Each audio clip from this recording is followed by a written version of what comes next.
भगवान श्री कृष्ण के जीवन से सीखें सफल होने के 5 सूत्र। गीता में जीवन के सार का वर्णन बहुत ही विस्तार से किया है।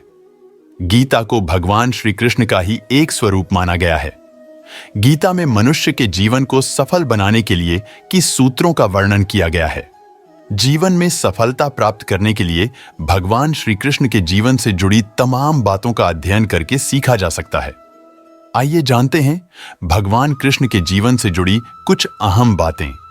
पहला मंत्र, शांत स्वभाव रखकर काम करना। वैसे तो भगवान श्री कृष्ण बचपन में बहुत नटखट स्वभाव के थे। विपरीत परिस्थितियां आने पर उनका स्वभाव हमेशा शांत रहता था।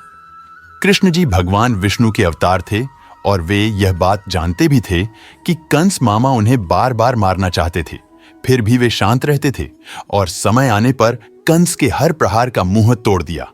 इससे सीख मिलती है कि कठिन समय में भी अपने शांत स्वभाव का त्याग नहीं करना चाहिए। दूसरा मंत्र, साधारण जीवन जीना। भगवान श्री कृष्ण हमेशा साधारण जीवन जीने में विश्वास करते थे। गोकुल के राजघराने में परविश होने के बावजूद वह अन्य सामान्य बालकों के साथ रहते, खेलते और घूमते रहते थे। उन्हें कभी भी अपने राजघराने का घमंड नहीं था।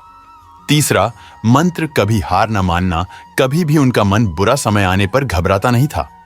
वह विपरीत परिस्थितियों का डटकर मुकाबला करते थे। उनका मनाना था, बुरे समय में विवेक पूर्वक काम करना चाहिए। भगवान श्री कृष्ण ने कभी भी हार न मनाने का संदेश दिया था। अंत का प्रयास करते रहना चाहिए, भले ही परिणाम हमारे पक्ष में क्यों न हो। चौथा मंत्र, दोस्ती निभाना। कृष्ण और सुदामा की दोस्ती को कौन नहीं जानता। यह दोस्ती महज दोनों के प्रेम के कारण नहीं, बल्कि एक दूसरे के प्रति आदर के कारण भी प्रसिद्ध है। किंतु आज के जमाने में दोस्ती के असली मायने कोई नहीं जानता। श्री कृष्ण ने हमेशा अपने मित्र सुदामा और अर्जुन का साथ दिया था। पांचवा मंत्र, माता पिता का हमेशा आदर करना। श्री कृष्ण को जन्म देवकी ने दिया था, लेकिन उनका पालन पोषण यशोदा और राजा नंद ने गोकुल में किया, यह जानते हुए कि उनके अपने माता पिता उनसे दूर हैं। श्री कृष्ण ने उन्हें दिल से प्रेम किया। उनका आदर और सम्मान करने में कोई कसर न छोड़ी।